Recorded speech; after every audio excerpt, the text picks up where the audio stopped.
Bonjour, bienvenue pour une petite vidéo sur la Kundalini. Moi c'est Pierre Pinson, je suis énergéticien et formateur, et géobiologue. Et on est en Bretagne. Voilà. Bonjour, je suis Anne-Marie Forger. Je suis aussi énergéticienne et formatrice aussi en soins énergétiques. D'accord, alors moi c'est Darielle Tillon et j'ai assisté à plusieurs de vos formations et j'ai eu aussi des éveils de Kundalini. Du coup, pour vous faire un petit plan sur le contenu de la vidéo, on va d'abord venir définir un peu ce que c'est que la Kundalini. Ensuite, on va parler de l'éveil de la Kundalini. Et on va parler des vertus, ce que ça apporte, voilà, de ses vertus thérapeutiques. On va parler des éveils spontanés, comment on gère sa Kundalini. Et puis après, il y aura tout plein de petites discussions. Et puis Darielle, tu es invité à nous interrompre quand tu veux pour que ça soit... Voilà, pour rebondir s'il y a des choses des zones d'ombre. Un des objectifs pour nous de cette vidéo, c'est de vous offrir une compréhension sur la Kundalini. Voilà. D'accord, du coup, qu'est-ce que la Kundalini Alors, qu'est-ce que la Kundalini? Donc la Kundalini, c'est un sujet qui est très vaste. On peut en parler pendant des heures et il y a de nombreuses visions différentes. Donc nous, on va principalement parler de notre approche et de l'expérience qu'on a. C'est quand même quelque chose qui est extrêmement vaste dans la mesure où des fois quand on parle de la Kundalini, on ne parle pas forcément de la même chose. Il y a par exemple des personnes, quand ils vont parler de Kundalini, ils vont parler des tubes de Kundalini. C'est-à-dire que dans l'anatomie énergétique qu'on retrouve classiquement chez les énergéticiens, on a un tube central qui passe près de la colonne vertébrale et qui relie le 7e chakra au premier chakra. Et on a deux autres tubes qui serpentent comme ça entre les chakras. Moi habituellement ces tubes, je les appelle soit des tubes de Kundalini, soit des nadis. Mais il y a des gens, quand ils parlent de Kundalini, ils parlent des tubes. Donc, du coup, des fois, peut y avoir une ambiguïté rien qu'autour de l'expression Kundalini. Et nous, quand on va parler de Kundalini, on va parler plutôt de la force qui sommeille dans la zone du 2e et du 1er chakra, et particulièrement dans l'os du sacrum, qui est une force qu'on a tous et qui sommeille en nous, ou qui ne sommeille pas, qui est peut-être déjà éveillée. Donc il y a de nombreuses pratiques autour de la Kundalini et différentes formes d'éveil. Donc nous, on va vraiment parler de l'éveil tel qu'on le pratique et qu'on le connaît.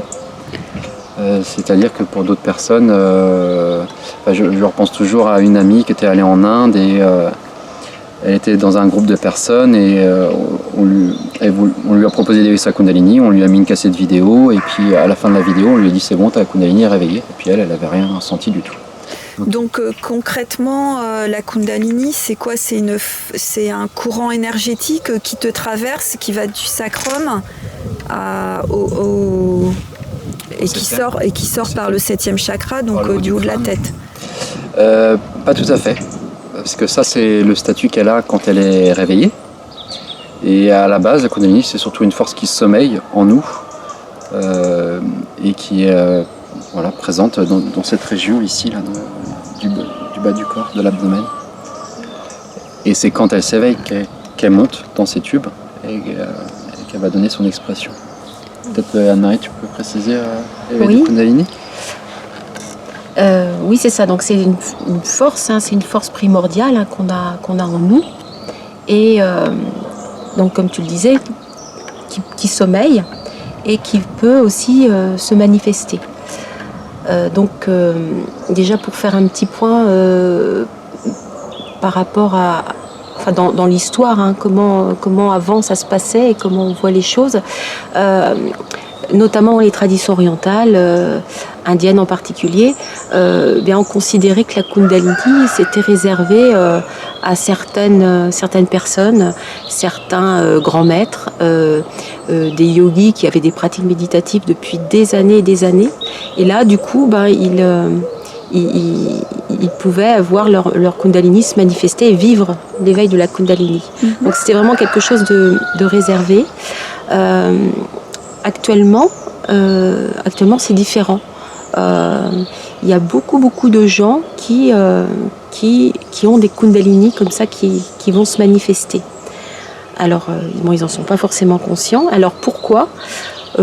Parce que l'une des réponses, il y en a plusieurs, mais en tout cas l'une, et puis qu'on a pu observer, c'est que les gens font de plus en plus de la pratique méditative, de la relaxation, ou des choses comme du Qigong, du Tai Chi, tout ça qui va permettre de travailler sur les centres énergétiques et du coup méditer aussi, et du coup ça va permettre une certaine harmonisation des corps énergétiques, des centres énergétiques, et puis même au niveau des organes, et de fait la Kundalini va pouvoir avoir plus de facilité à se manifester. D'accord, c'est un peu comme si elle avait la voie libre, quoi. Voilà, c'est ça crée une harmonisation. Ça se fait comme ça spontanément, tout doucement. Il y a aussi le phénomène, et que nous on a pu observer, c'est que quand il y a des personnes qui ont leur Kundalini d'éveillé, il y a comme une forme de contagion qui peut se passer, et du coup ça peut permettre que les Kundalini des uns et les autres vont s'éveiller petit à petit. Donc une contagion d'une personne à une autre, mais c'est par exemple si des personnes ont leur chakra bien ouvert et tout ça, la contagion peut se passer, mais uniquement dans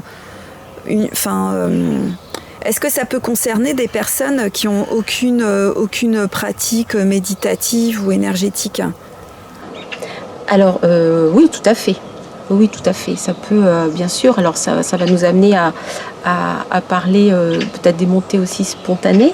Mais avant aussi, ce qu'il faut savoir, c'est qu'on observe, on est à peu près tous d'accord, les énergéticiens et pas que, pour dire qu'actuellement, il y a quand même ce qu'on appelle les fréquences, le taux vibratoire de la Terre qui est en train de bouger. Il y a des pics comme ça par moment, et ce qui fait que aussi dans notre corps ça bouge, ça s'active, et très probablement que la Kundalini aussi peut bénéficier de ce taux vibratoire qui monte.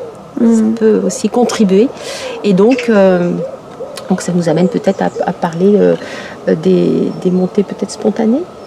Oui. Oui. Donc ce taux vibratoire de la Terre qui monte favorise en fait les éveils de Kundalini spontanés chez des gens qui n'ont aucune pratique, quoi. Et ça peut concerner qui alors ? Quel type de personnes, et comment ça se manifeste ? Donc ça peut concerner tout le monde. Qu'est-ce qui... Je vais peut-être parler d'abord des symptômes un peu de Kundalini. Qu'est-ce qui donne des signes que votre Kundalini peut être vivante ? Alors on a pas mal de symptômes physiques, de type tremblement, spasme, secousse. D'abord, peut-être pour bien comprendre, vous pourriez dire comment ça se manifeste chez quelqu'un qui a l'habitude, et après comment ça peut se manifester chez quelqu'un qui est pas du tout préparé et qui n'a pas du tout l'habitude, quoi. J'imagine que c'est pas les mêmes, les éveils de Kundalini spontanés chez quelqu'un qui n'a aucune pratique, et chez quelqu'un qui sait, qui a travaillé sur ses énergies et tout ça. Avant ça, je trouve qu'on n'a pas assez défini encore la Kundalini. Ouais. Parce que ça peut paraître flou en fait pour des personnes. Du coup, ça va peut-être répondre en même temps à ta question. La Kundalini, c'est une énergie qui monte, et on peut sentir des vagues. Alors, on ne sent pas forcément ces vagues d'énergie. Ça dépend des personnes. Et c'est vraiment très variable d'une personne à l'autre.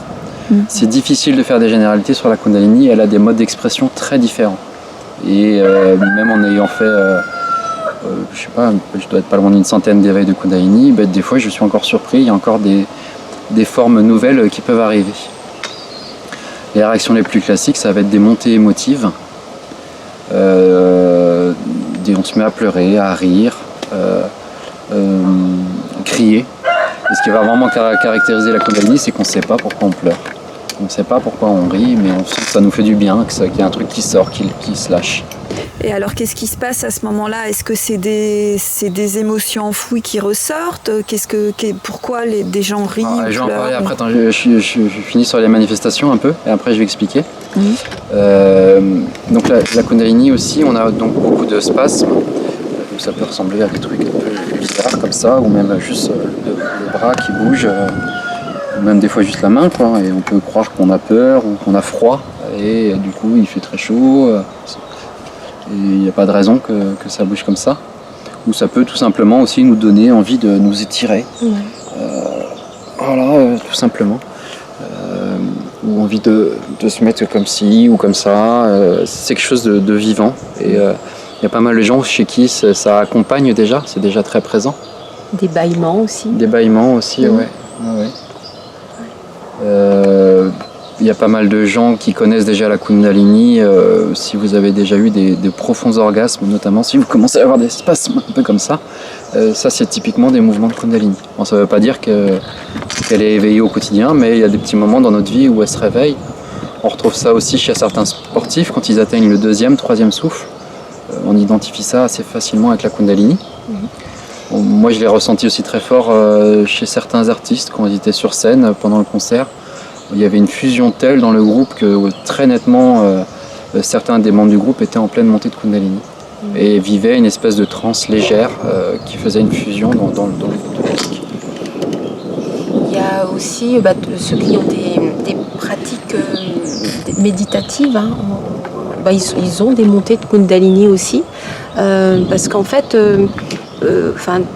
la Kundalini, quand elle se réveille, elle va pouvoir... c'est une force transmutatrice, c'est une puissante force, et elle va souvent commencer par libérer tous les centres énergétiques au niveau notamment du bas, ce qu'on appelle les bas centres énergétiques, et donc ça va libérer plein de mémoires. Alors les personnes ne vont pas forcément savoir ce à quoi ça se rapporte. Et d'ailleurs, c'est intéressant de dire que c'est une énergie intelligente. Il y en a même qui parlent de conscience. Et donc, elle va... Pourquoi? Parce qu'elle va permettre... elle a cette puissance de libération. Et d'ailleurs, avant, les méditants, les maîtres, n'allaient pas, comme nous, on peut aller chez certains thérapeutes, pour travailler sur notre transgénérationnel. Et donc, en fait, la Kundalini, par rapport à ça, s'apparente à une énergie que nous aurait donnée, certains diront le divin, d'autres la nature, pour justement nettoyer. Parce qu'avant, effectivement, on n'avait pas de thérapeute pour s'occuper de tout ça. Et la Kundalini, s'occuper de ça, justement. Donc, alors actuellement, on peut faire autrement, on va travailler sur du transgénérationnel, mais la Kundalini est là en tant que force transmutatrice, pour libérer. Et elle va donc travailler sur ces... généralement, pas toujours, parce que mais elle peut d'abord travailler sur ces centres-là, et après, quand elle commence à venir dans les centres énergétiques un peu plus haut, là, ça peut aussi être ce qui se passe donc en méditation. Elle va libérer beaucoup plus haut, elle va passer le 7e coronal, et du coup c'est là qu'on peut peut-être avoir des formes d'extase, goûter un petit peu les sphères un petit peu supérieures, spirituelles, et voilà un petit peu comment ça peut fonctionner. Et parfois, souvent ça va commencer à libérer de cette façon-là, et après on peut avoir des montées de Kundalini beaucoup plus douces, on va dire, comme des voyages. Et puis après, il ne faudra pas s'étonner aussi que ça peut retomber, la Kundalini va encore renettoyer, parce que c'est bon à ce moment-là de libérer certaines zones, en fait. C'est un peu comme une énergie, une sorte d'intelligence curative naturelle, en fait. C'est ça. C'est ça ? C'est ça. On parle d'intelligence du corps.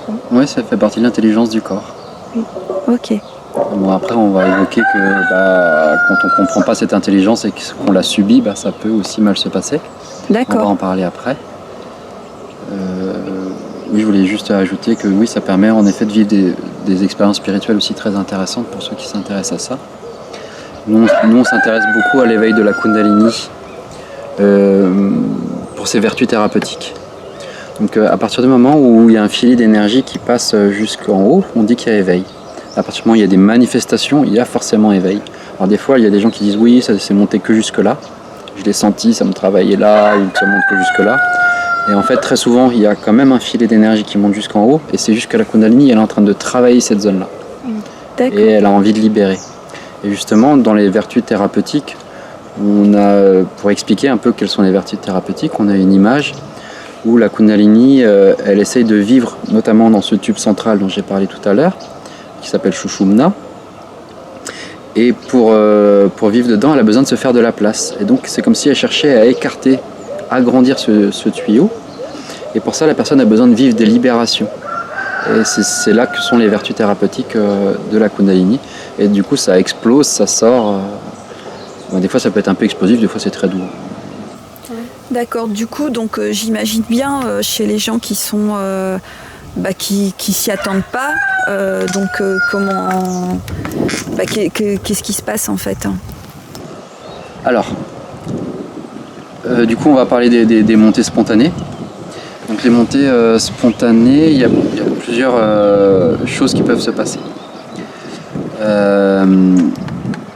Il y a un schéma qui est pas cool du tout, où la personne, c'est très souvent, pas toujours, mais c'est souvent après des chocs émotionnels, ou alors il va y avoir un petit élément qui va rappeler un choc émotionnel ancien. D'accord. Et la Kundalini va se mettre à bouger toute seule. Elle a décidé, c'est aujourd'hui, pof, ça monte. Du coup, c'est un peu comme si cette intelligence-là, elle s'activait vraiment pour soigner la personne. Voilà. Sans que la personne... C'est une intelligence du corps. Alors soit elle vient pour soigner, des fois elle vient aussi avec un message. C'est pas toujours évident, des fois elle vient avec les deux. Mais la cause de l'éveil, ça peut être les deux. Très généralement, c'est quand même plutôt quand il y a un éveil spontané, souvent c'est parce qu'il y a un message. Enfin, dans mon expérience, on a beaucoup de gens chez qui on va retrouver un éveil spontané qui va venir dire ça va pas dans ta vie, il y a quelque chose qui va pas. Moi, la Kundalini, je viens parler avec ton corps et je me manifeste, je commence à être là. Oui, c'est vrai, parce qu'on peut observer que quand la Kundalini n'est pas fluide et ne monte pas de façon fluide, eh bien c'est parce que les gens sont dans une résistance en fait.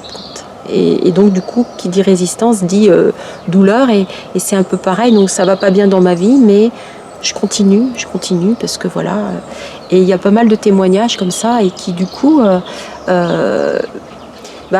parce qu'ils perdurent dans leur, par exemple dans leur activité, alors qu'ils savent très bien que ça va pas, ou ils en ont pas conscience, mais c'est comme s'il y avait la fameuse intelligence du corps, et la Kundalini là va se manifester et va pouvoir être explosive et mal vécue, parce que la personne elle comprend pas ce qui lui arrive, elle le vit juste dans son corps en fait, et ça peut l'amener dans des peurs et dans des questionnements.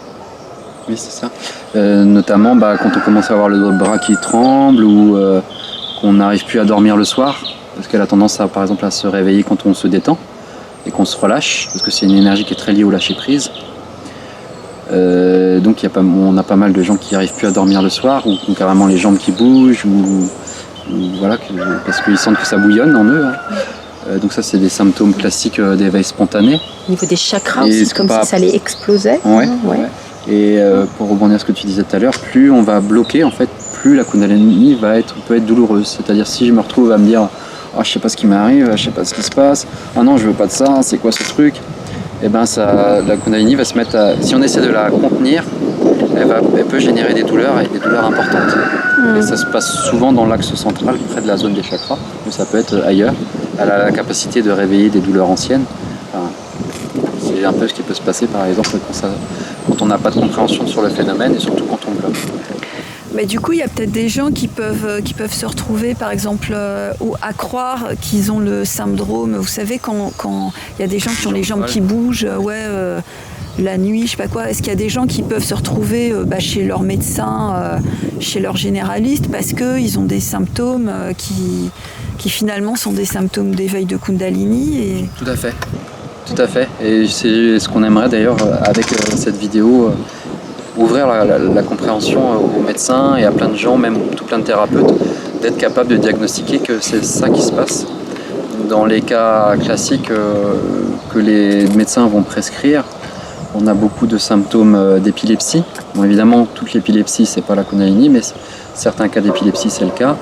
On a pas mal de gens qui sont diagnostiqués schizophrènes ou psychotiques, alors qu'ils vivent simplement des montées de Kundalini qu'ils ne comprennent pas.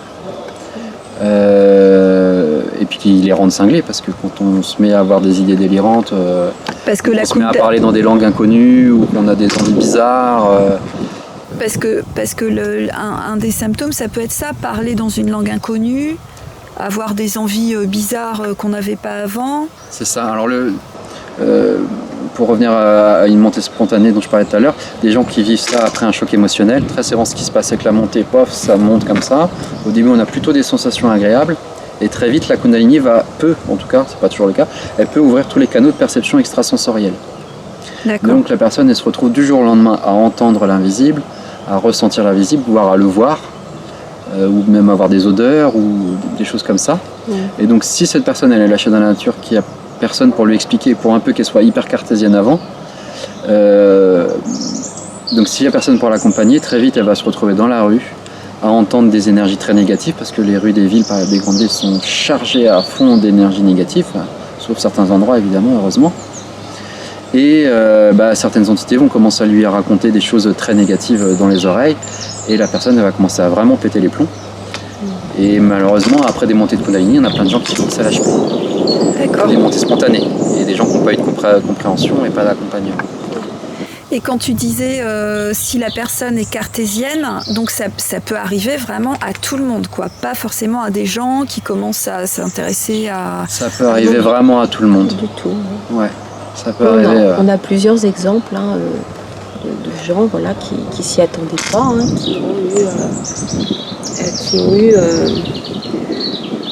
qui se demandaient... c'est l'étudiant, parce que lui, il avait travaillé, avec sa Kundalini. Il a stimulé, si tu veux.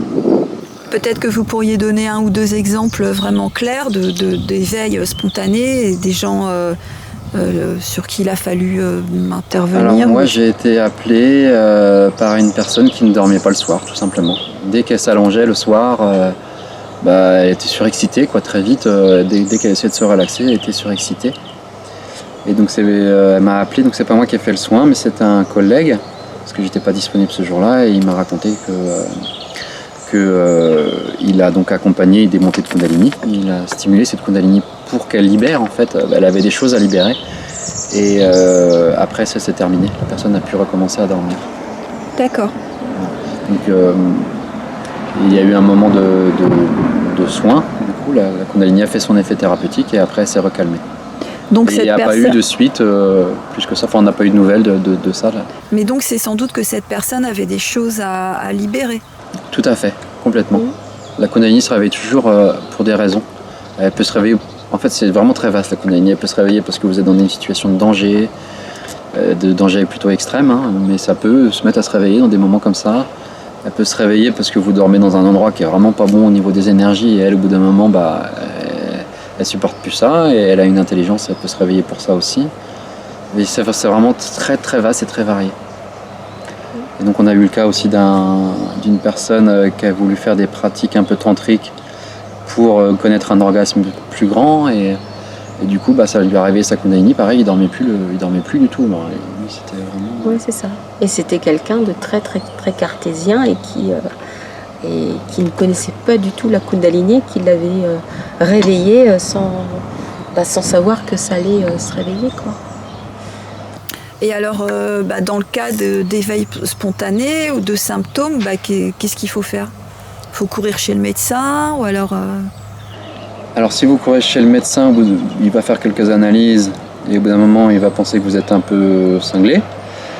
Il n'aura pas de réponse, donc ou alors il sera ouvert et tant mieux, il y a quand même des médecins qui sont ouverts, c'est rare mais il y en a. Et au bout d'un moment il va vous prescrire des anxiolytiques ou des choses un peu comme ça, ou des calmants pour dormir le soir. Et ça peut être pire au niveau de la Kundalini. Des fois ça la calme, ça marche. Ah oui? Des fois ça la calme et ça marche. Et des fois ça peut être pire. Parce que si elle rentre en résistance à la médication, ça peut être pire. Ah oui, d'accord. On n'a pas eu beaucoup de cas, mais j'ai entendu des témoignages dans ce sens-là. Du coup, qu'est-ce qu'il faut faire surtout? Le mot-clé avec la Kundalini, c'est accepter. Vraiment accepter. Donc si vous avez des montées spontanées, vous allez, surtout si vous n'avez pas de thérapeute Kundalini proche de chez vous, et puis ça peut représenter un budget aussi, son Kundalini, vous êtes invité à aller vous allonger et à laisser les montées faire. Vraiment laisser aller. Quitte à, si jamais vous sentez qu'elle se ralentit, lui demander de se stimuler. Et puis vous, pendant que vous vivez ça, surtout ne vous posez aucune question. Laissez-la faire. Tant pis si vous avez envie de vous lever, de vous mettre à hurler et à danser. Alors évidemment, vous serez mieux si vous êtes dans un endroit un peu isolé, parce que ça arrive assez souvent que la Kundalini fasse vraiment des cris très puissants. Mais voilà, c'est l'indication numéro 1, accepter. C'est vrai que quelque part un des mots-clés, c'est se détendre en fait. Détendre. Et plus on va détendre, plus elle va circuler librement et elle va libérer ce qu'elle a à libérer. Et du coup, plus elle va pouvoir justement monter dans les sphères un petit peu supérieures. Et puis justement pour pouvoir travailler et ça sera plus doux pour le coup. Parce qu'à partir du moment où elle a libéré ce qu'elle a libéré, eh bien la circulation c'est fluide et puis ça lui permet, ça peut procurer après des états très très agréables en fin de compte. Ça peut être désagréable la Kundalini si vous avez des montées spontanées dans des moments où ça va pas du tout. Vous êtes en pleine réunion de boulot, vous avez une grosse montée de Kundalini. Vous allez être invité à sortir de la pièce ou à vous isoler un certain temps. Essayez de prendre le temps de respirer et puis on va vous montrer un petit geste qui permet de bloquer la Kundalini. Donc on met ses mains comme ça. Donc là, il faut vraiment qu'il y ait un angle droit entre le corps et les mains. En fait, une partie de l'énergie va être aspirée par les mains et va partir vers l'avant. Et ça va éviter que ça monte trop dans le tube central. Donc ça, c'est le geste principal. Alors le faites surtout pas vers le haut ou vers le bas parce que ça sert soit à faire un effet shaker parce qu'on cherche à travailler cette partie-là du corps, ou au contraire à accentuer la montée de Kundalini. C'est pour ça que c'est important l'angle droit comme ça. Vous pouvez aussi... Donc pour être bien sûr que les gens comprennent, on est en réunion, on sent une montée de Kundalini, on fait ton geste, on garde les mains comme ça. Voilà, ça c'est une des manières de bloquer. Okay. L'autre manière de bloquer... on essaie de continuer la réunion en gardant les mains comme ça, quoi. Voilà, c'est mieux de s'isoler quelques instants, on va aux toilettes ou trouver un prétexte quelconque. L'autre manière, ça va être de parler de choses très terre à terre, donc du coup c'est mieux s'il y a quelqu'un. Mais de penser, tiens, qu'est-ce que je vais manger ce soir, est-ce que j'ai fermé le gaz, j'exagère un peu, mais des choses très terre à terre, est-ce qu'il va faire beau demain D'accord, et ça ramène... le fait de ramener à des choses terrestres, ça peut... Alors des fois ça suffit pas du tout, si elle est en pleine explosion et que c'est le jour et qu'elle a décidé, là, en fait, il n'y a pas grand-chose à faire. D'accord. À part éventuellement de s'isoler un peu plus longtemps et puis de la laisser passer un petit peu, voir ce qu'il y avait à sortir. Et dans le milieu, après ce qu'il y a à faire, faut se dire, je vais peut-être trouver justement quelqu'un qui va m'accompagner, qui va pouvoir accueillir les manifestations et puis voilà, et du coup là, on va inviter peut-être à trouver un thérapeute parce que là il va y avoir un cadre. Et puis vraiment des explications, pouvoir poser des questions. Voilà, et on va pouvoir justement rendre plus fluide, aider, accompagner à ce que ce soit beaucoup plus fluide, moins douloureux, plus harmonieux, voilà. Et donc, qui est thérapeute en Kundalini? C'est les énergéticiens généralement? Alors non, c'est pas tous les énergéticiens qui s'y connaissent en Kundalini. Une bonne partie des énergéticiens sont capables de reconnaître la Kundalini quand ça s'exprime. Après, pour savoir la gérer, il faut quand même soit être très documenté sur le sujet, soit avoir fait une formation où on a reçu vraiment l'explication comment on accompagne les montées de Kundalini, puis comment on invite la personne à se libérer, dans quel cadre on pratique ça. Voilà, il y a quand même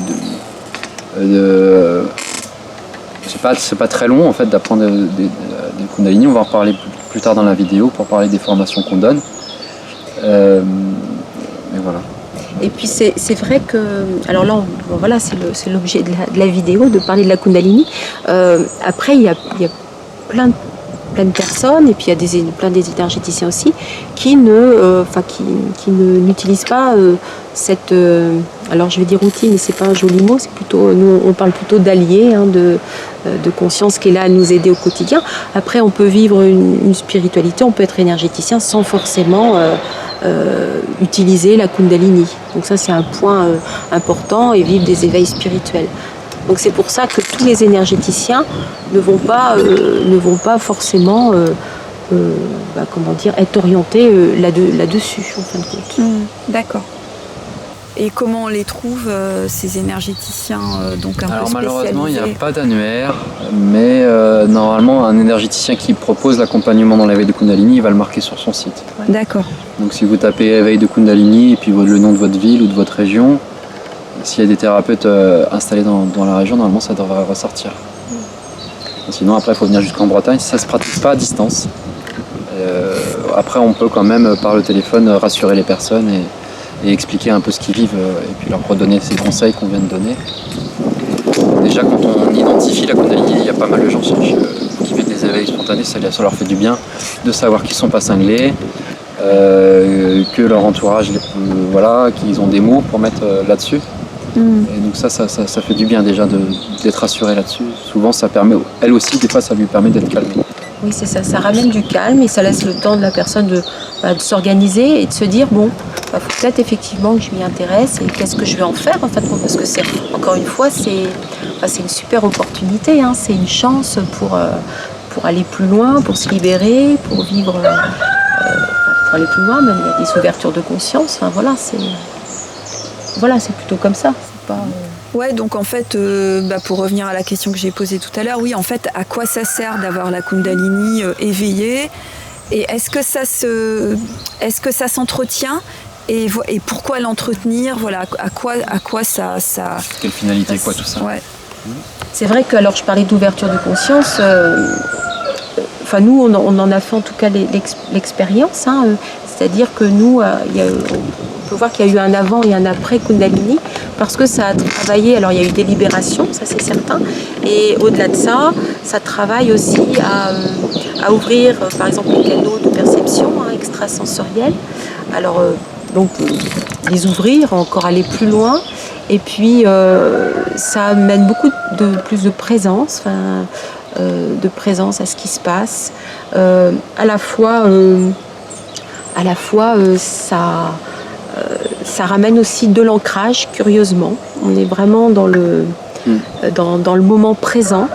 Et parce qu'on est ancré, justement, on va être capable de vivre des choses spirituelles élevées, je ne sais pas si c'est le mot, mais fortes, voilà. Et pas se laisser déborder. Ce qui compte, quand il y a cette circulation de Kundalini, c'est pas non plus focaliser sur ce qui se passe dans notre corps, sur les manifestations. C'est je détends, et plus je détends, moins je focalise là-dessus, plus j'ai accès justement à une ouverture en fait, à quelque chose comme ça. Alors ça c'est quand on a très éveillé sa Kundalini, mais on peut aussi venir faire un soin Kundalini, ça s'adresse vraiment à tout le monde, parce qu'on a un problème sur lequel on n'arrive pas à avancer. Et donc le thérapeute va te faire une tentative d'éveil de Kundalini. Des fois ça ne se réveille pas. Nous on pratique dans le cœur, on ne force jamais d'éveil de Kundalini. C'est réputé dangereux, après nous on n'a jamais eu de cas vraiment dangereux. Mais en tout cas on pratique dans le cœur. Oui.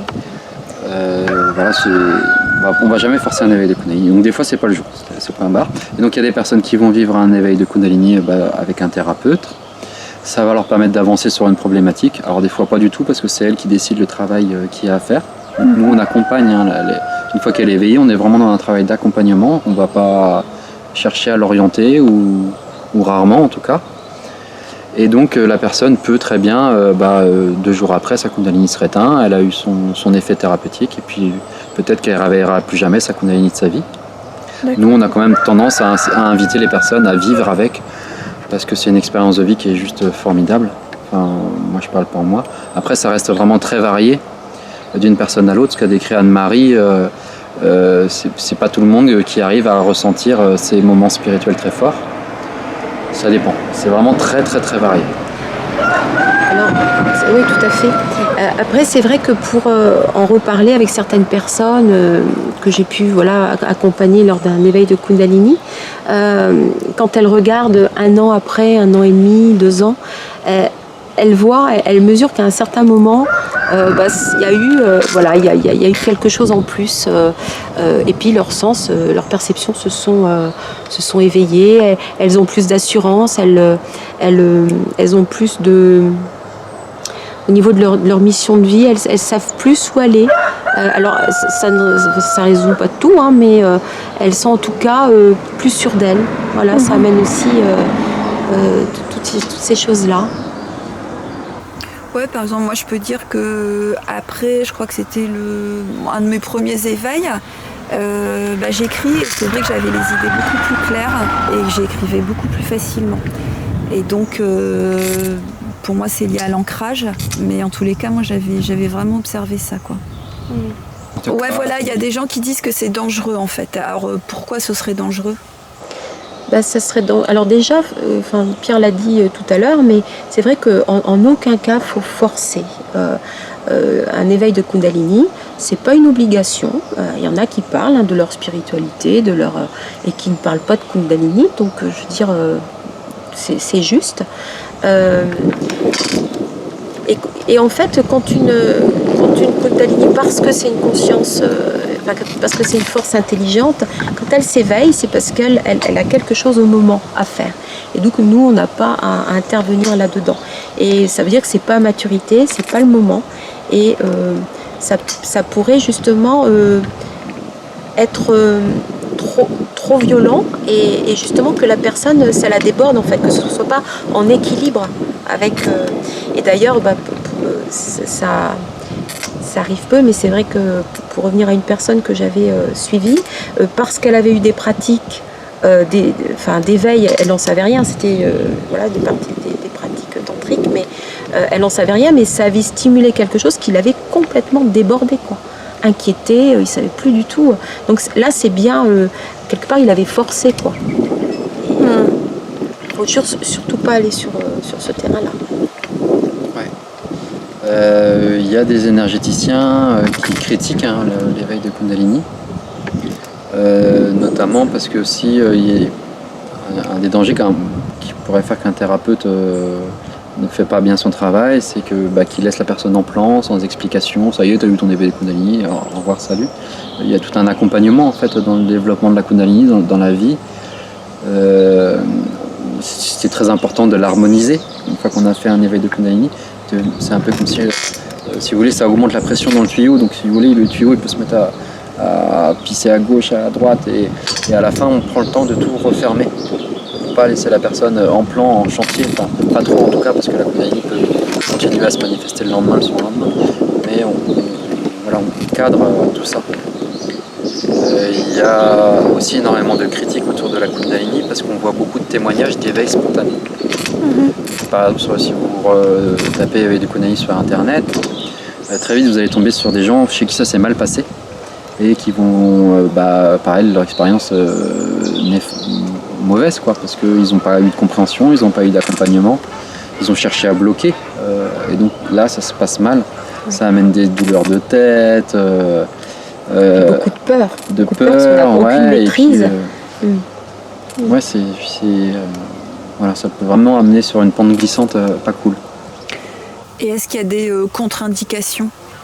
Alors, nous, dans la tentative d'éveil, on ne va pas pratiquer sur les moins de 16 ans et les plus de 65 ans, ou alors au cas par cas. Les plus jeunes, parce qu'ils sont dans un état qui, normalement, où ils n'ont pas besoin d'éveiller leur Kundalini, ou alors, quand ils sont tournés vraiment très petits, elle est déjà éveillée, et elle a tendance à s'éteindre vers entre 5 et 10 ans, ça dépend des enfants. Donc on n'a pas besoin d'aller la réveiller, en tout cas, d'aller chercher à la réveiller. Après, dans l'adolescence, au cas par cas, ça peut s'avérer utile, surtout s'il y a des symptômes physiques ou des maladies, et que c'est-à-dire que la Kundalini, on utilise beaucoup. Enfin, moi, en tant qu'énergéticien, je vais recommander un soin éveil de Kundalini à des personnes, soit qui ont des symptômes de Kundalini, donc on a déjà décrit des manifestations physiques ou émotionnelles principalement, soit quand on n'avance pas sur une problématique. Et ben la Kundalini peut être une clé de résolution. Autre avantage aussi avec le Kundalini, c'est qu'on n'a pas trop besoin de mentaliser. Donc si le problème c'est papa, maman, tout ça, machin, ça va se libérer tout seul, on n'aura pas besoin de parler de papa, maman, ou de faire de la psychologie ou des trucs comme ça. Et ça, c'est aussi chouette pour certaines personnes. Ouais. Ça, c'est assez agréable. Ouais. C'est ce que je voulais justement dire, que dans nos pratiques donc, de soins énergétiques autres, c'est vrai qu'on va amener à de la conscientisation, des choses comme ça. Alors qu'un soin Kundalini, alors des fois on va avoir l'information, ou la personne va avoir l'information, mais souvent non. C'est vraiment encore une fois une force qui transmute, ça passe, et voilà, quoi. C'est fait, nous on est là pour accompagner, et pas dans l'interprétation ou quoi que ce soit. Et donc pour finir, sur les contre-indications, les plus de 65 ans, c'est pareil, ça va être au cas par cas. Dans tous les cas, les personnes qui sont cardiaques, ça va vraiment pas du tout des symptômes ou des problèmes du cœur. Ça va vraiment pas être recommandé parce que ça peut amener des grandes accélérations du cœur. D'accord. Et les femmes enceintes, jamais. Ouais, mais de manière générale, les soins énergétiques, on ne pratique pas sur les femmes enceintes, ou alors très rarement. Pourquoi ? Parce que on peut vivre des émotions fortes et le bébé n'a pas besoin de vivre ces émotions-là. Ça peut provoquer des contractions peut-être chez les femmes enceintes ou... De manière générale, les soins énergétiques, surtout en début de grossesse, peuvent provoquer des fausses couches. D'accord. Donc on évite. En plus du fait que le fœtus va sentir les émotions fortes et qu'il n'a pas forcément à vivre ça. Ça peut, et je termine sur les contre-indications. Je me permets de t'interrompre. Dans les aspects, dans les personnes qu'on a eues, on a un très faible pourcentage de retours négatifs. Et donc dans les retours négatifs qu'on a pu avoir, on a eu 2 cas de personnes qui se sont retrouvées avec une libido, une explosion de libido. Donc je pense notamment à une personne qui était mariée et qui était déjà dans une frustration au niveau sexuel. Et là c'est devenu très difficile, ça lui a duré 2-3 mois. D'accord. Il avait tout le temps envie de faire l'amour et c'était vraiment embêtant. Et une autre personne, c'est pareil, qui était dans un couple et qui a eu ça lui a donné des très grosses pulsions sexuelles. Et puis c'était très gênant et du coup elle a préféré tout arrêter le temps qu'elle arrive à mieux maîtriser ça. Donc c'est les 2 seuls cas. On a aussi un autre, on peut dire, inconvénient. C'est qu'une fois qu'elle est réveillée, elle peut forcer le développement personnel à la personne. C'est-à-dire ? Si tu veux, le développement personnel d'une personne, ça va être travailler sur son estime de soi, sa confiance en soi, son ancrage, tout plein de choses comme ça. Sortir de limitations qu'on a, diverses et variées. Donc ça, on le fait avec un thérapeute. Souvent, en général, on y va doucement. On choisit une période de sa vie qui est propice pour faire ça. Donc ça dure 2 ans, 3 ans. On fait une pause, on recommence 2-3 ans après. Et la Kundalini peut décider que c'est là, tout de suite. Maintenant, tu fais ton développement personnel et tu avances. Sinon, moi, je te pousse aux fesses. Et ça, on peut le vivre de manière pas très agréable à un moment. Si on a peut-être que déjà on sait qu'on travaille sur les peurs. Par exemple, quand on travaille sur les peurs, notre vie passe par des moments difficiles. Et la Kundalini peut nous pousser à non, tu continues ton travail sur les peurs, là tu l'arrêtes pas, tu fais pas une pause. Et ça va se manifester par des activations de Kundalini spontanées. Et ça c'est pareil, ça représente un tout petit pourcentage des personnes, de l'ordre de 1%. De témoignages des gens qui nous ont pu nous dire ah ouais non là la Kundalini elle me pousse un peu fort. Et du coup nous en accompagnement on vient comprendre ce qui peut se passer derrière aussi. Il y a toujours une raison. C'est-à-dire ça peut provoquer des changements de vie, des choses comme ça. Oui, puis pour l'entourage aussi, par rapport à l'entourage, parce que ça peut être des changements personnels importants, assez rapides. Et du coup, l'entourage peut aussi ne pas s'y retrouver. Alors, au niveau des couples, parfois, voilà, qu'est-ce qu'on en fait? C'est pour ça qu'il y a des personnes qui décident de tout arrêter. Alors après, ce serait intéressant de les revoir quelques années après et voir comment le tout a évolué. En général, quand même, de façon générale, quand quelqu'un accepte ces manifestations-là de Kundalini, c'est plutôt une aide, une alliée. C'est plutôt magnifique. Sinon, on ne le ferait pas autant, de toute façon. Ouais, moi, j'ai l'impression que, vous écoutez, j'ai l'impression que ça aide vraiment à être en accord avec soi-même, en fait. C'est ça. Moi, on dirait presque. C'est une énergie qui est donnée, comme ça, qui nous est donnée à chacun, parce que, encore une fois, c'est en chacun de nous. Soit on l'accueille, soit on ne l'accueille pas quand elle veut se manifester. Mais c'est plutôt une chance même pour l'humanité, vraiment pour ouvrir un petit peu. Alors d'une façon personnelle, oui, c'est une chance pour soi, pour évoluer. Mais si on veut le voir de façon un petit peu, prendre un petit peu de la hauteur, c'est une chance pour l'humanité, quoi, de pouvoir se permettre des ouvertures de conscience, d'avoir beaucoup plus de lucidité par rapport à qui on est, qui je suis, où est-ce que je vais.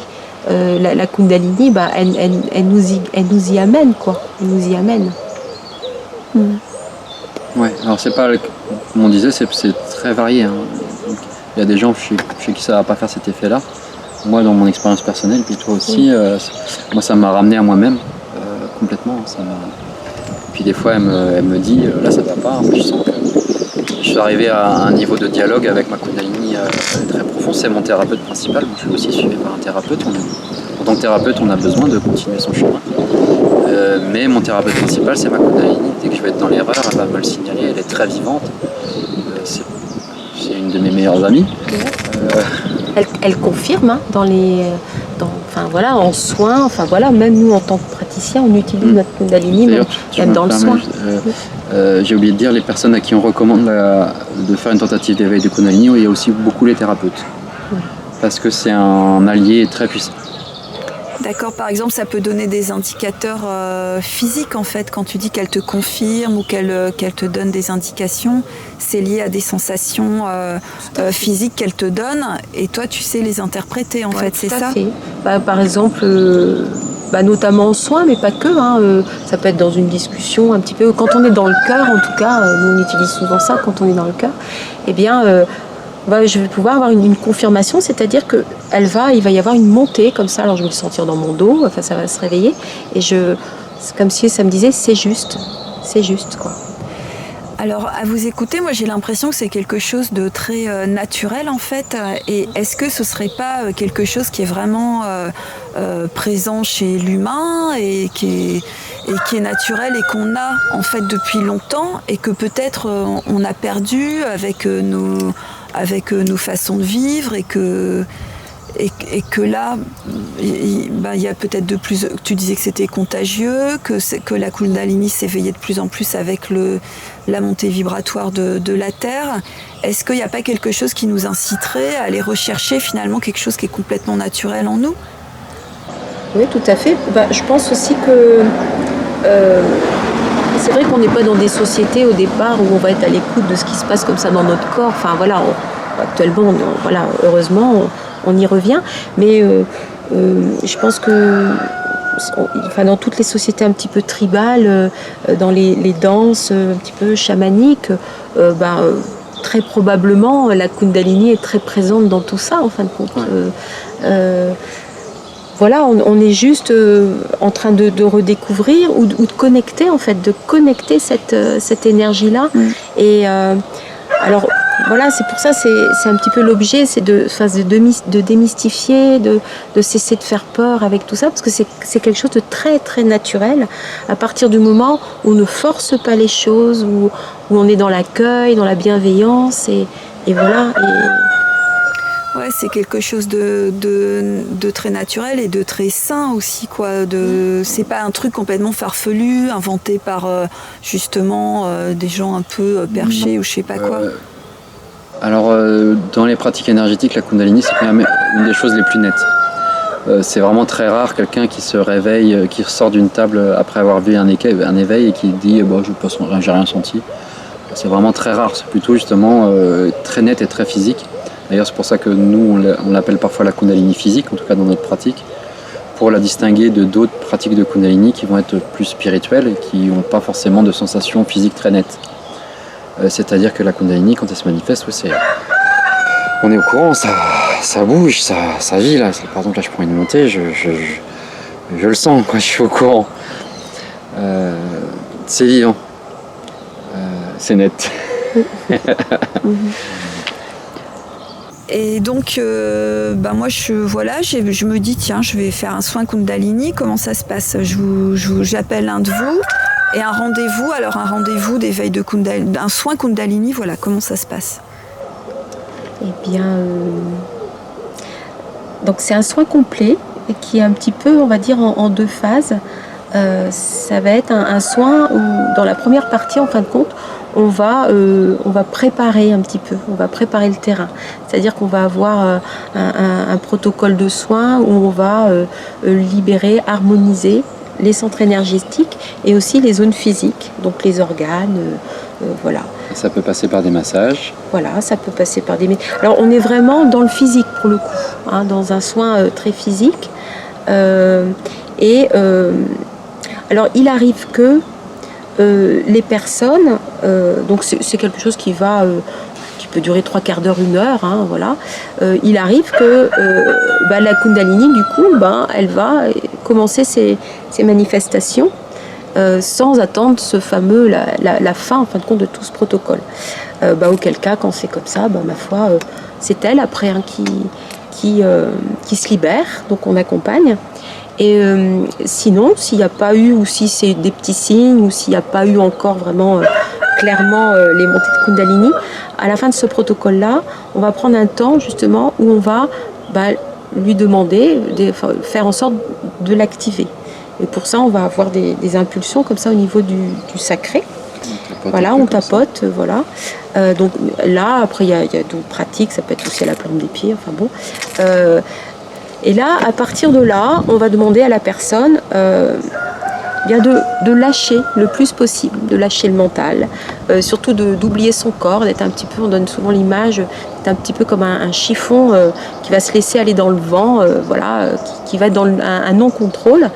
Et donc à ce moment-là, la Kundalini peut commencer, voilà, par vague en fait, hein, voilà, à monter, à se manifester. Dans tous les cas, si on va se donner 1/4 d'heure, 20 minutes, s'il n'y a aucune manifestation, s'il n'y a rien, eh bien on va arrêter d'essayer de l'activer. On va prendre le temps d'harmoniser. On a quelques pratiques complémentaires. Voilà, puisque voilà, on fait de la bioénergie aussi, donc on va avoir des pratiques complémentaires. Et ça restera de toute façon un beau soin énergétique, d'harmonisation, de libération, voilà. Donc ce protocole dure à peu près 1 heure. Voilà. Cette première partie. C'est ça. Ah d'accord, ouais. Voilà, c'est ça. Après, si la Kundalini se manifeste, c'est là où ça peut, ma foi, il n'y a pas de... En termes d'heures, ça peut... si c'est une première fois, et quoi que ça dépend aussi des praticiens, des fois ça peut aller jusqu'à 2 heures, 3 heures. Hein, En général, c'est 1 heure un maximum, hein, sur un premier réveil. Ouais. 1 heure sur un premier réveil, ouais. Hein. Après le protocole. D'accord. Voilà, donc ça fait un soin de 2 heures en fait. Oui, ça arrive souvent qu'on arrive à 3 heures avec les temps d'explication avant et après, et puis le temps que la personne redescende et qu'elle soit apte à repartir. Ouais. Et donc vous faites redescendre les personnes ou alors généralement au bout d'1 heure ça redescend? Il n'y a pas des Kundalini qui peuvent durer plus longtemps, des éveils Ça arrive, c'est rare. Ça arrive. En général, on profite d'un moment où il y a un creux dans les montées pour accompagner une redescente complète. Alors des fois, ils décident de continuer, mais au bout d'un moment... Très souvent, ça s'arrête naturellement. Hein. C'est comme si, voilà. C'est qu'elle a libéré un certain nombre de choses et voilà. Ouais. Parfois, la personne, ça arrive parfois où elle a libéré, il y a eu des choses qui se sont passées, et puis c'est comme si elle disait bon, ça suffit, quoi, c'est bon. Et la Kundalini dit non, et ça repart. Et nous, en tant que thérapeute, on est là aussi pour accompagner, hein, pour aiguiller un petit peu la personne, à la laisser encore se manifester. parce que voilà, souvent elle rentre dans le mental, parce que voilà, lors d'un soin Kundalini, la personne, elle va être à la fois elle est présente dans son corps, ça je vous rassure, mais à la fois aussi elle va alors on emploie souvent le terme de semi-trance, c'est-à-dire qu'elle va translégère, elle va être un petit peu ailleurs en fin de compte, c'est-à-dire qu'elle a conscience de ce qui se passe dans la pièce, et en même temps elle va être prise dans ses libérations, à vivre toute autre chose, et elle est à la fois là et pas là. Donc ça aussi c'est très particulier, et c'est propre à un soin Kundalini. Alors moi, ce que je peux dire par ma propre expérience et par aussi ce que j'ai entendu, c'est que toutes les libérations qui peuvent avoir l'air douloureuses, des pleurs, des trucs comme ça, finalement, quand on les vit, c'est pas du tout, c'est pas désagréable du tout, quoi. Et ça, c'est important de le dire pour pas faire peur aux gens, quoi. Oui, parce que c'est vrai qu'il y a la manifestation, mais il n'y a pas l'émotion réelle. Donc la personne, elle va pouvoir rire, elle va pouvoir pleurer, même des fois il y a des cris, on sait que la personne est en train de libérer quelque chose d'énorme. Après, et puis d'ailleurs elle peut passer des cris au rire, et puis vice versa. Après il va y avoir un temps très doux, enfin c'est très varié, mais en aucun cas la personne va repartir. Elle va être chamboulée parce que parfois elle sait qu'elle a libéré, mais elle va pas du tout être dans l'émotion de la tristesse qui l'a traversée à un moment donné. Ouais, et elle revit pas tel ou tel traumatisme ou émotion. C'est important de le noter. Ouais. Elle peut le revivre, mais ça va le vivre d'une manière différente. C'est-à-dire que en séance de Kundalini, on a pas mal de femmes qui crient parce qu'elles arrivent via la Kundalini à sortir d'un état figé. Je pense notamment aux violences sexuelles, par exemple. Donc il y a malheureusement, je sais pas comment aborder ce sujet-là, c'est pas facile. Quand on subit une agression de ce type, on peut se mettre à être figé et puis plus oser rien faire. À sidérer, tu veux dire. Une espèce de sidération, voilà. Et du coup, la Kundalini va permettre de enfin sortir ce cri de rage qu'on n'a pas réussi à sortir ni pendant ni après, et va nous permettre de sortir d'un état de peur. Et d'ailleurs... du coup, ça peut être violent. Tout à fait. Et du coup aussi, va s'en suivre souvent des libérations, mais de toutes ces mémoires, parce qu'elle a pu vivre d'autres agressions, et c'est très souvent le cas. Et donc, elle va libérer toutes les mémoires d'agression en tant que femme, dans d'autres vies qu'elle a pu vivre aussi, en fait.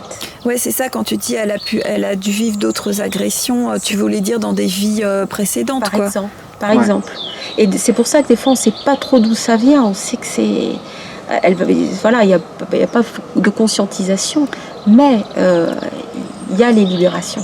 Ouais. Donc le thérapeute est là pour accompagner et pas forcément interpréter, quoi. Du tout. Surtout pas. Et la personne, d'ailleurs, à la fin d'un soin Kundalini, on invite les personnes à ne pas mentaliser. Oui.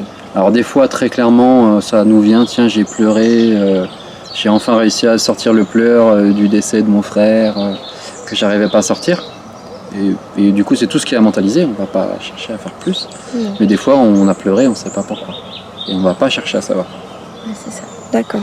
Et nous, on va juste, c'est vrai, rassurer, rassurer la personne, dire voilà, c'est bien, tu as libéré, continue, lâche, et puis hop, et les montées reprennent. Parce qu'en fait, c'est vrai, ce qui est important de dire aussi, c'est qu'il va y avoir des montées.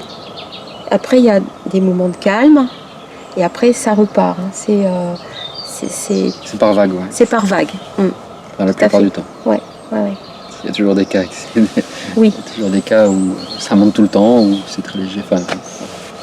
Ok. Et nous, justement, le rôle du thérapeute, dans la partie accompagnement de la Kundalini, c'est d'accompagner ces Kundalini pour qu'elle soit suffisamment forte pour libérer quelque chose, ou simplement continuer de la stimuler pour qu'elle remette encore plus de douceur. Juste dans l'accompagnement. Combien ça coûte un soin Kundalini, voilà.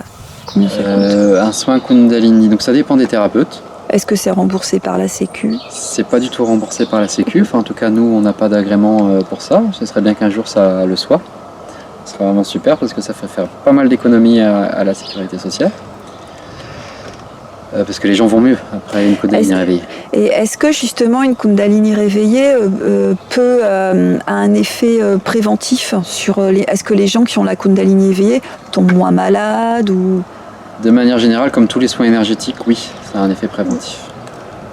Ouais. Oui, parce que ça renforce, parce que ça libère aussi, au niveau des corps, des corps subtils aussi, ça va renforcer forcément. Donc du coup, des corps énergétiques qui sont puissants, renforcés, forcément le système immunitaire va s'en ressentir, puis voilà, tombe moins malade. Ça a tout plein de vertus, on n'est pas rentré dans le détail, Non. et puis on n'aime pas survendre la Kundalini, parce que des fois ça se réveille pas, et après il y a des gens qui vont être hyper déçus. Moi je peux témoigner de mon expérience personnelle. Donc moi vraiment il y a eu un avant Kundalini et un après. Donc, j'étais déjà énergéticien avant, donc j'avais déjà une grande avancée. Mais il y a vraiment eu un avant, un après.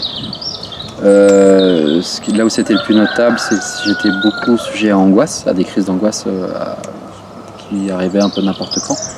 Et après ma Kundalini, après mes premiers éveils de Kundalini, c'était terminé. Ah oui. Ouais. Après, des fois, ça peut m'arriver. Il faut vraiment que je sois très fatigué dans une période de ma vie difficile. Là, ça peut me réarriver, mais sinon, il y a vraiment, pour les crises d'angoisse, la Kundalini, ça a été radical. D'accord. Et surtout, un des trucs qui m'a beaucoup aidé, c'est de sentir que j'avais cette force en moi, parce que moi, j'étais carrément dans des peurs de mon propre corps. Bon, après, j'ai tout un cheminement particulier. Et d'avoir senti que j'avais cette force qui était là et qui m'aimait autant, ça m'a permis de me réconcilier avec mon corps, de ne plus en avoir peur, d'avancer dans mon travail sur la peur de la mort et tout plein d'autres choses. Et c'était, voilà, ça a été très net et très chouette. Et aujourd'hui aussi, je peux témoigner qu'en tant que thérapeute, mes ressentis sont beaucoup plus puissants. Quand il y a une présence, un esprit qui arrive dans une pièce, là où avant, par exemple, je lui dirais cet esprit, c'est féminin, c'est doux, c'est agréable. Et là, ça va me passer dans le corps, et là, ouf, ça peut amener des petites extases, et puis on va vraiment sentir la présence, et ça va lui permettre de communiquer plus avec nous, parce que c'est comme si elle danse un peu avec ça.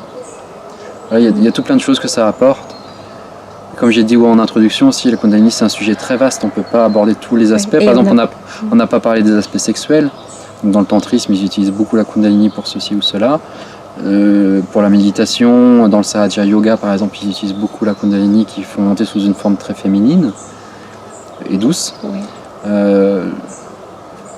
On peut s'en servir en énergétique pour augmenter sa puissance, pour faire monter son taux vibratoire très vite, très fort. Oui, on a aussi la Kundalini, puis on n'est pas les seuls, on a un ami qui dit aussi que sa Kundalini va dans certains endroits, par exemple si il a mal quelque part, toi aussi d'ailleurs, s'il a mal quelque part, il va demander à sa Kundalini d'aller nettoyer, d'aller libérer. Et ça, c'est une possibilité. Alors, c'est vrai que c'est peut-être pas du jour au lendemain, ça c'est sûr. Non, c'est pas, il faut plusieurs séances pour commencer à arriver à une certaine cohabitation avec... Et puis lui parler, communiquer, voilà. Et puis je pense qu'on n'a pas, c'est sûr, on n'a pas tout recensé, les bienfaits de la Kundalini. Ce qui est intéressant, c'est de demander aux personnes qui vivent cet éveil-là de regarder où elles sont maintenant, où elles en étaient et ce que ça a produit chez elles. Mais encore une fois, moi, tout ce que tu disais, je pourrais confirmer en termes de présence dans sa vie, pour ma part en tout cas, de confiance en soi. Alors petit à petit, ouverture des perceptions, c'est des choses qui se font petit à petit. Mais j'ai plusieurs de témoignages de personnes qui ont fait des éveils de Kundalini et qui m'ont rapporté ça en fin de compte. C'est cette histoire-là, de avant-après.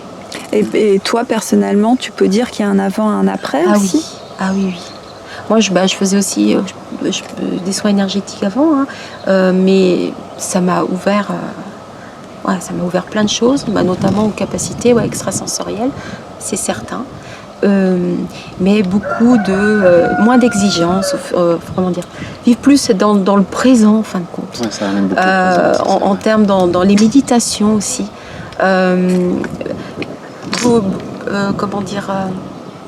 moins être justement dans ce qui se produit, dans la mentalisation, tout ça, être plus présent dans mon corps, mais aussi à ce qui se passe autour. C'est à la fois plus de présence en moi et plus de présence à ce qui se passe autour aussi. Et ça, je trouve ça, c'est merveilleux.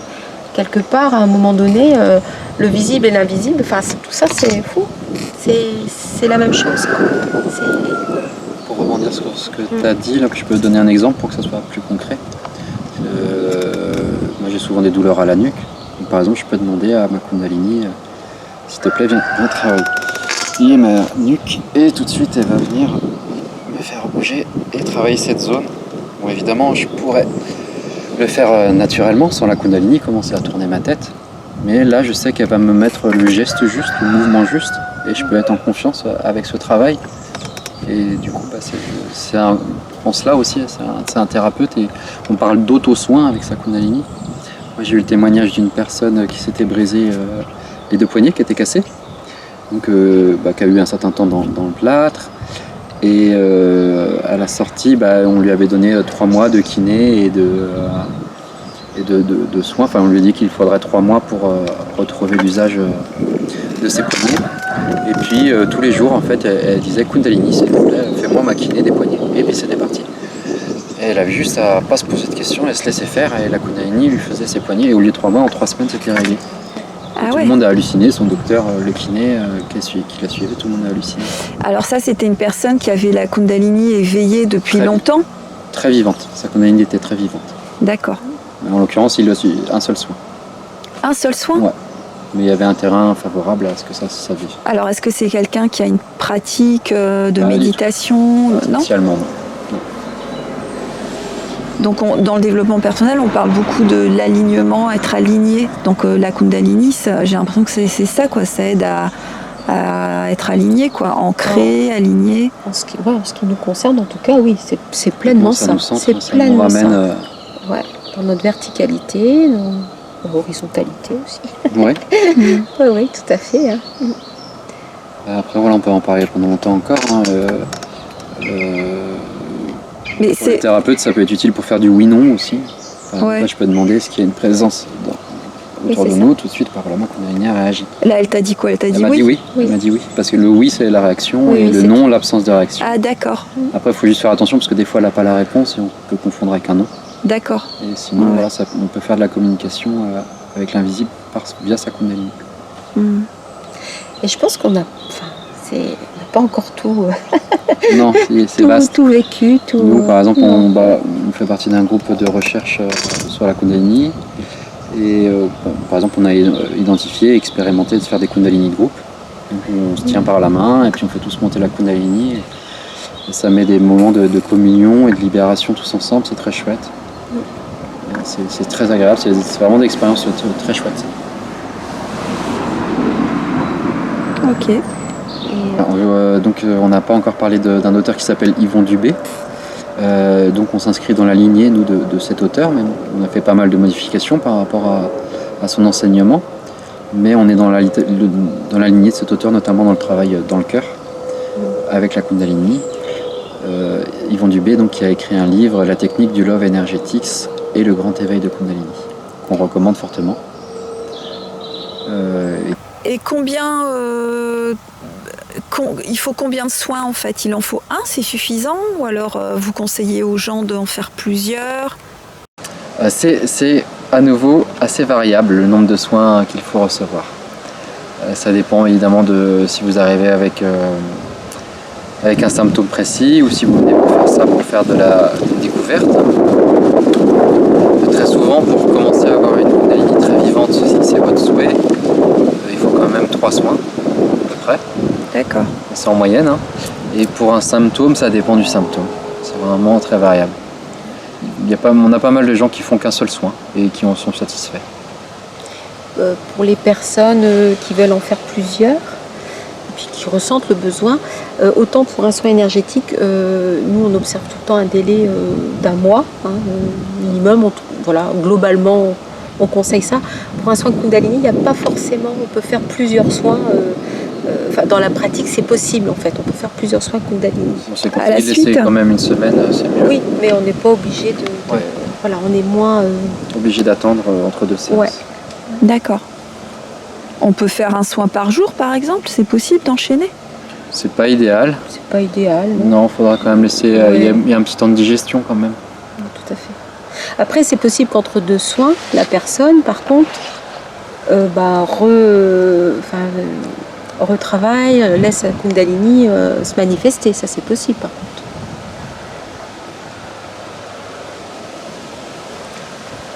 Je crois qu'on a fait le tour, on va arriver à une petite conclusion. Oui. La conclusion serait peut-être pour des gens qui ne voient toujours pas ce que c'est que la Kundalini, qui ne comprennent toujours pas. Moi, ça m'arrive régulièrement de donner des conférences ou même des formations, et certaines personnes ne vont comprendre la Kundalini qu'au moment où ils vont la vivre. Oui. C'est vraiment compliqué de comprendre toute l'importance, toute la puissance que ça peut avoir quand on ne l'a pas vécu. Ça peut rester un concept abstrait. Après, pour donner une illustration, je veux bien me reprendre une petite montée de Kundalini. Je peux parler un peu plus aux gens, qu'est-ce que ça peut être du concret. Tu peux peut-être donner une petite démonstration, mais aussi Définition rapide. une définition un peu synthétique en fait. En quelques mots, comment tu... Si j'avais 3 phrases pour le résumer, Ouais. comment je dirais ça? 3 phrases. Je commencerai par dire que c'est une puissante force de guérison qui sommeille en nous et qui peut s'éveiller dans un cadre thérapeutique ou aussi de manière spontanée. Et que le mot-clé, c'est vraiment accepter les montées si ça vient spontanément, et même dans le cadre thérapeutique, ça sera pareil, ça va être d'accepter, et c'est une énergie qui est liée au lâcher-prise, vous êtes invité à lâcher prise, et ça peut vous amener énormément de choses, comme très peu, c'est très variable. Et les manifestations de Kundalini sont aussi très variables. Donc c'est difficile de faire des généralités, du coup de résumer en 3 phrases. Non, mais moi ce que je retiens quand même, c'est une énergie d'auto-guérison qui sommeille en chacun, quoi. Tout à fait. Oui, c'est ça, d'auto-guérison et puis d'évolution en fait, d'ouverture de conscience. Ça va bien au-delà. Et de se dire qu'il faut peut-être arrêter avec les peurs, avoir une grande confiance, parce que c'est une énergie, encore une fois, qui est là pour tout le monde, naturelle. Et même si ça peut paraître inconfortable, même si on n'est pas dans le contrôle, et c'est peut-être ça qui fait peur justement, c'est que c'est une énergie qu'on ne va pas contrôler, et du coup, mais lâcher avec ça, c'est-à-dire que de toute façon, c'est vraiment, elle est là pour nous guérir, pour guérir, transmuter, et c'est pour notre plus belle évolution en fait. D'accord. Et donc la petite démonstration alors? La petite démonstration.